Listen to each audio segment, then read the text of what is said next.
Right, M51. So what did we have? Jackie Weaver? You have no authority here, Jackie Weaver. No authority at all. Read the standing orders. Read them and understand them! So what we got this week? What was the weather saying? Because I was promised snow, and there wasn't any. Fucking pissed it down. Look at the fucking state of me. It's the 1 year anniversary of Brexit, and we all know how that's fucking working out. Lil Uzi Vert made headlines after revealing that he had a $24 million 11-carat pink diamond implanted into his forehead. Sorry, what? Like, yeah, do what you want and all that. But Christ, what if you get headbutted? I mean, look at it. It's like mad cosplay or some shit. And to top it all off, it's not even dead center. Gutted. It's Black History Month, aka that time of the year where black people are gifted with 1 month of recognition from fucking supremacists. Just 1 month though, yeah? I mean, if you follow me, you'll know exactly what I think about Black History Month. I mean, yeah, I get it. It is a good thing. But we're all just still sitting here. While Black history is still, after how long, not being taught as mainstream history in school. Thus adding to the systemic framework that blacks and the history of black people is not as important as, say, how many wives Henry VIII killed. As far as I know, the only black in history that's taught in school is the Black Death. Whatever, innit? I May Destroy You, one of the best shows of 2020, got completely ignored by the Golden Globes. Because of course it did. What do we expect? Most independently produced, groundbreaking, and significant efforts created by black people are ignored by awards committees. Most awards committees, in my opinion, only opt to virtue signal anyway. Emily in Paris, on the other hand, got nominated. And have you fucking seen that? It is hot garbage. Even the writer of Emily in Paris, Deborah Kapakan, probably said that wrong, is mad about I May Destroy You not being nominated. The problem isn't Emily in Paris. The problem is the Golden Globes Committee. And by the way, the Golden Globes Committee, the Hollywood Foreign Press Association,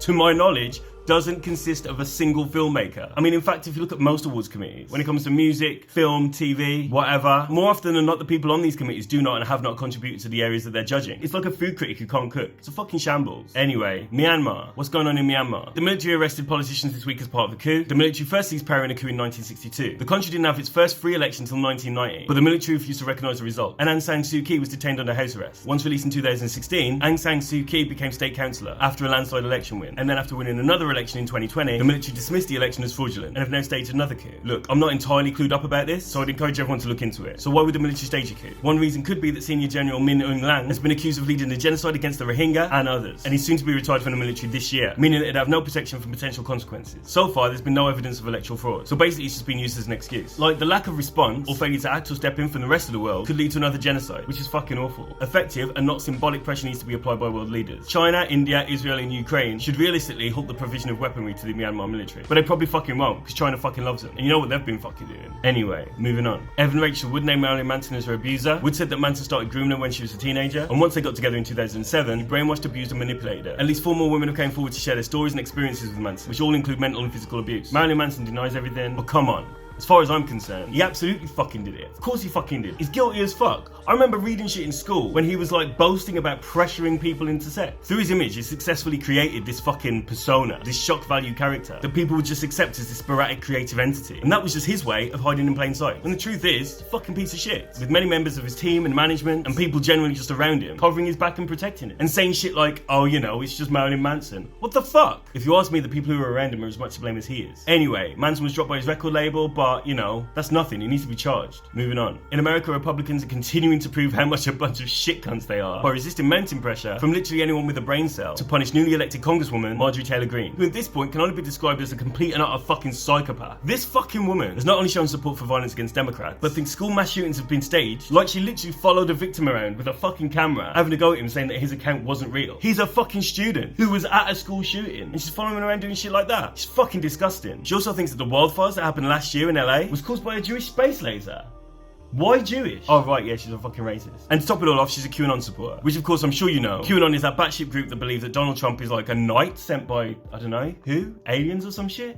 Probably aliens, to save the world from blood-drinking paedophiles. Are you sure? Because it doesn't look like he's doing much saving in this video. But anyway, Republicans refused to disassociate and remove her from the party. So on Thursday this week, Democrats, who obviously now have the Senate, voted to strip her of her key posts and expelled her from 2 of the committees she was on. Fucking good. What kind of spicy shit is she on? This story comes the same week that Alexandra Ocasio-Cortez did an Instagram live detailing exactly how fucked up and horrifying it was for her and other House Democrats during the state capitol riot on January 6th. I mean, we all know that AOC is a legend, right? But this video put her on another level. The amount of respect I have for her is fucking insane. Do you reckon she could run for president? Imagine that. But seriously though, AOC opened up about how she had to hide behind a door as rioters came into her office, shouting, "Where is she?" like they was literally hunting her down. And let's be honest, there is no doubt in my mind that had they found her, they would have fucking killed her. Of course they would have. They killed a fucking police officer. They killed other people. They wasn't there to fucking reason with her. In this video, she also revealed that she'd received text messages days before from fellow members of Congress saying that she needed to be prepared for violence. That's fucking mad. That's crazy. And this all adds fuel to what we already know. And that is that the events of January 6th were planned. And one of the many good points that she made in the video is that the way Republicans are telling people to and move on, downplaying the whole situation and making out that it wasn't a big deal and trying to avoid accountability is basically that given another window of opportunity, they would let this happen again. Anyway, she's right. There are still Republicans out there saying that the election was stolen. There's a load of them. Look at some of the Republicans that stood up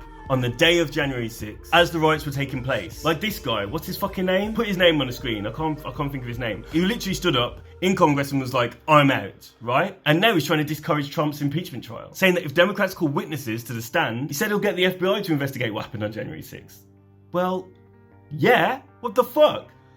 What's he trying to say? Is he trying to threaten him with a thorough, genuine, real investigation or what? What does that even mean? If anything, yes, bring in the FBI to investigate January 6th, you fucking idiot. Look at this guy, he's proper fucking backwards. But anyway, fucking hell. What happened in the UK? Unfortunately, Captain Sir Tom Moore lost his battle with coronavirus and died at the age of 100 this week. And tributes came from everywhere. I mean, he's a fucking hero, man. He walked all those laps of his fucking driveway to raise money for the NHS.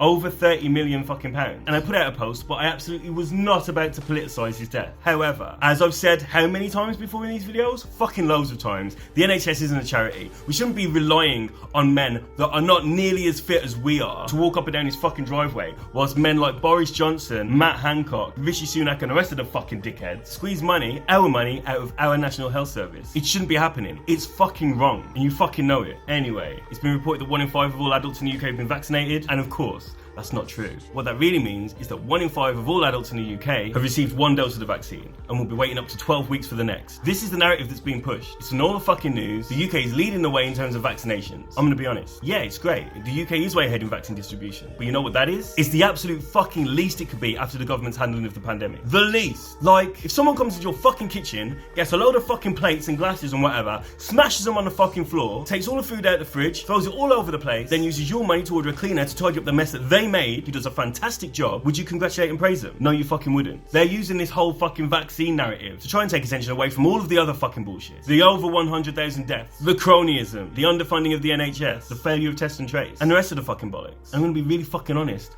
A lot of British citizens will fucking buy it. We know how fickle the citizens of the UK are. We know it. Our job is to not forget and to not let people forget. They think they're fucking Men in Black or some shit. I'm not gonna fucking forget. This week, random check tests were carried out in 8 areas around the UK, and results found 11 cases of the new South African variant in subjects. These were random checks. So on this basis alone, I think it's safe to say that the South African variant is spreading throughout the UK. The same South African variant that Sage warned the UK government about weeks ago, encouraging the government that only mandatory hotel quarantine for all arrivals would help prevent the spread. What did the government do? Not that. This is another example of doing everything they could, right? Boris Johnson says we have the toughest border controls in the world. That's a lie. Over 15,000 people are estimated to enter the UK every day. Those are Matt Hancock's words. But the hotel quarantine regime that they've adopted from Australia and New Zealand doesn't come into action until the 15th of February. The 15th of February. So if you're watching this video when it came out on Sunday, that means between now and February the 15th, roughly 135,000 people will enter the UK. What's the fucking point in doing hotel quarantine if you're gonna let 135 people in before you fucking start it? It's fucking insane, man. What the fuck is this fucking madness? There's got to be some fucking reason, and I don't know what this reason is, but I'm gonna have to fucking look into it. There's got to be some fucking reason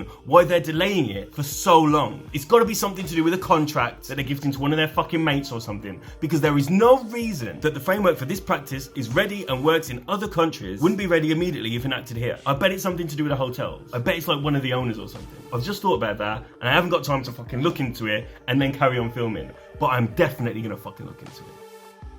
Fuckers. The South African variant is here, and it's gonna be here even more so by February 15th. It's like they're willingly killing people. Like, if I ran the country and scientists had fucking told me there's this fucking variant of the killer disease that's already throughout the country, there's a South African variant, and the only way to stop it coming in is to stop people coming in. Do you think I would think twice to do that? I wouldn't even need to be told or advised. I'd be like, shut the fucking borders. Do you know what I mean? It's mental how, Boris Johnson can sit there and just be like,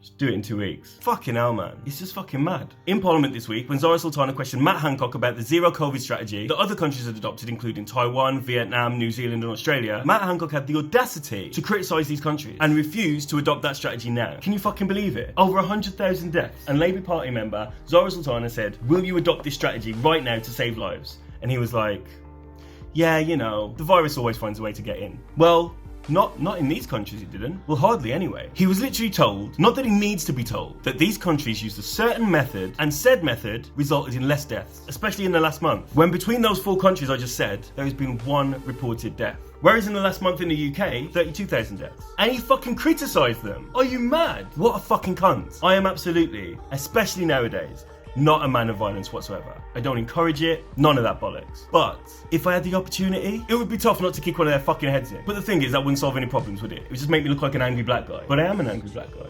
That's what I am.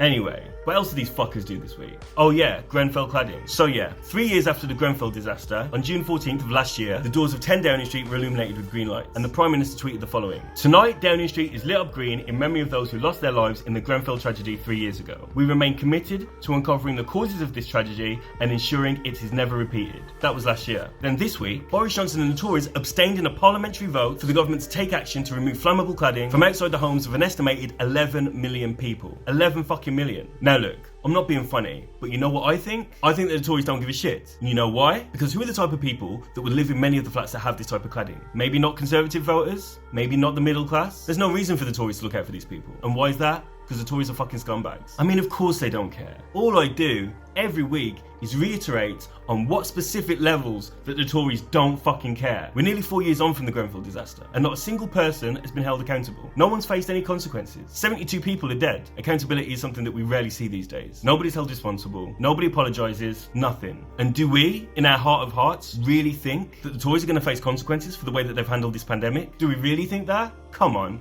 No chance. And one of the factors is this. So it turns out that the UK government and Michael Gove have been operating a unit that instructs Whitehall departments on how to respond and handle requests under the Freedom of Information Act, sharing personal information about journalists and where they work, thus compromising and in many cases blocking requests based on that information. Freedom of Information requests are meant to be applicant blind, meaning that no matter who makes the request, it shouldn't matter. But it turns out this isn't the case, and this department have been blacklisting journalists and certain people based on their personal information. So basically, yeah, this department are breaking the law to protect and cover up the many fuck-ups of our leading government. And that's mad. And that means no. The government won't be held accountable whatsoever. I mean, the fact that proof of this department doing the shit that they're doing exists and has been exposed, but not widely reported about, is another factor to take into consideration, right? Seriously, man. We and everything around us is being controlled and manipulated to keep us at this level, and we are slowly losing our power as a majority. The line is gradually being moved further and further away. Yeah, the line is a dot to you.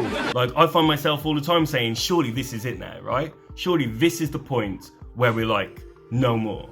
But it never is. And that's fucked. But anyway, this year there are local elections in May, and I'd encourage everyone to go out and vote when that comes, because that is a fucking start. So anyway, that's enough from me. If you're a friend of mine, please share this video. If not, it's totally fine. Take care of yourselves and see you later.